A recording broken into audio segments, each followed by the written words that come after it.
Okay, let me calm down. Okay, hold on. Let me calm down. Okay.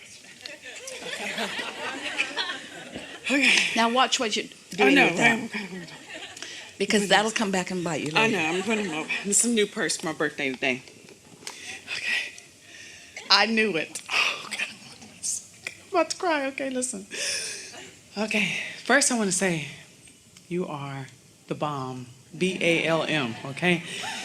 That antidote that I need today. Okay. So, I don't even know how I stumbled upon Everything Is Always Working Out for Me on February the 4th, which is a Thursday. I listened to that video 57 times in 1 week. I changed it. That is to my phone. It's the first thing that pops up. Everything is always working out for me. So from that, it just changed my life. So February until now, I don't even know where to begin. I just knew it was going to happen the day it happened for me. Okay, so my question is today, so it changed my life. And on February the 4th, I didn't know I was in a domestic violence situation. And like I said, I don't know how I stumbled up on that YouTube video, but it gave me hope.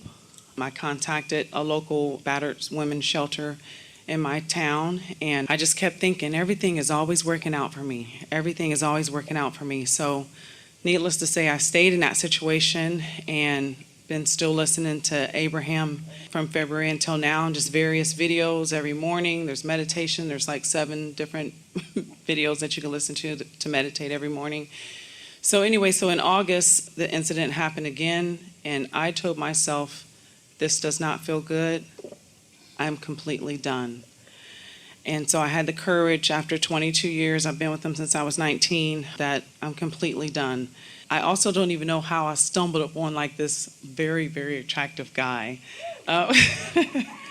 4 weeks ago, I've been talking to him for 4 weeks. So I come from like a very abusive childhood, and then from there went to an abusive marriage. And so I'm not quite sure how I would have chose my mother to parent me. So I'm not sure if I believe in that. And I'm not quite sure how I would have attracted the abuse in my childhood or the abuse in my adulthood. So I'm not quite sure how to digest that. But now that I'm talking to this cute guy, I want to know, how do I attract kindness and love? We are not meaning to seem disrespectful. As Esther's voice disappears and we withdraw our attention from you. But the reason that this is all coming about in the way that it is because you can't get there from there. You can't remember what's happened, and by remembering it, keep it active in your vibration.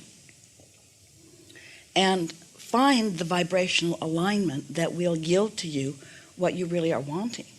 The combination of Esther's throat freezing up and your offering of a long stream of unpleasant things, there's no coincidence in that, because we can't speak to you and Esther can't translate for you as long as that is what's active in your vibration.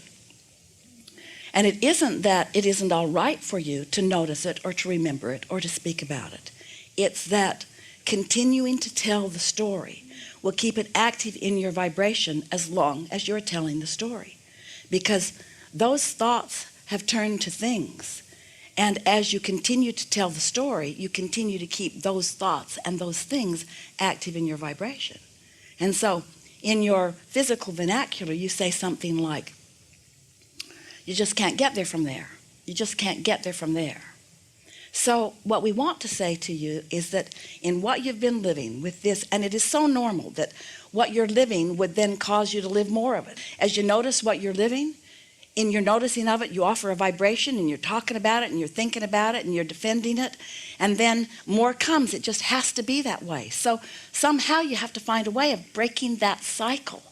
And the way to break the cycle, now you're in the perfect place to do that. In other words, you have this little sweet spot that's just unfolding for you, where if you try just a little bit, you can begin to tell a different story, or at least stop telling the story that you've been telling. because that story that you've been telling will keep that experience active in your life for all of the days of your experience. It's just the way law of attraction works. And not because you deserve it, because you certainly don't deserve it, but because law of attraction is yielding to you what you feel. So we're just saying, you got to find a way of describing something else altogether. We know you have different aspects in your life, and you could just as well tell us some of those other positive aspects, but the reason that you didn't is because this is more interesting. This feels more interesting because most people, we're just going to stand on your foot for a minute, most people would rather feel negative emotion than no emotion at all. So through the early days of your experience, you sort of stopped feeling. And in the desire for knowing that you're alive, you then began attracting things that are feelable. But in the process of all of this unfolding, you've sort of lost your steady vibrational connection to who you really are.